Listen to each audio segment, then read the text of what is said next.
இந்த மீனை நானே வந்து பார்த்ததில்ல, இன்னைக்கு தான் பார்க்குறேன். அவர் வந்ததும் பாப்பா வந்து கொஞ்சம் பாசமழையை பொழிஞ்சிருவா. இன்னைக்கு வந்து கொஞ்சமாக மீன் கொண்டு வந்திருந்தாரு. சட்டியில் வந்து என்ன மீன்லாம் இருக்குன்னு பார்ப்போம். இது வந்து பொன்னாங்கண்ணி பாறை, பொன்னாங்கண்ணி பாறையும், அப்புறம் இது வந்து முரல் மீன், எனக்கு பிடிச்ச முரல் மீன். அப்புறம் ஒரே நகர மீன் இருந்தது. மிச்சம் எல்லாமே பொன்னாங்கண்ணி பாறை. அடுத்து இந்த மீனை தாங்க நான் சொன்னேன். இந்த மீனை நானே பார்த்ததில்ல, இன்னைக்கு தான் பார்க்குறேன். இந்த மாதிரி மீன்கள்லாம் வந்து எங்கள் வலையில் வந்து பிடிக்கவே மாட்டாங்க.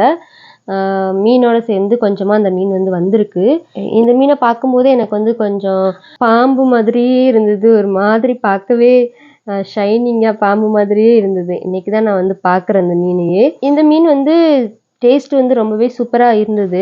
ஆனால் அந்த மீனோட செவுளை சுரண்டுறது தான் கொஞ்சம் கஷ்டமாக இருந்துச்சு. இந்த ஒரு மீன் செவுளை சுரண்டுறதுக்கு நான் வந்து ஒரு பெரிய பாறையை வெட்டிடுவேன் போல். இந்த மீனோட செவுள் வந்து ரொம்ப பொடிசாக இருந்தது, சுரண்டவே வரல, அந்தளவுக்கு கொஞ்சம் கஷ்டமாக இருந்துச்சு.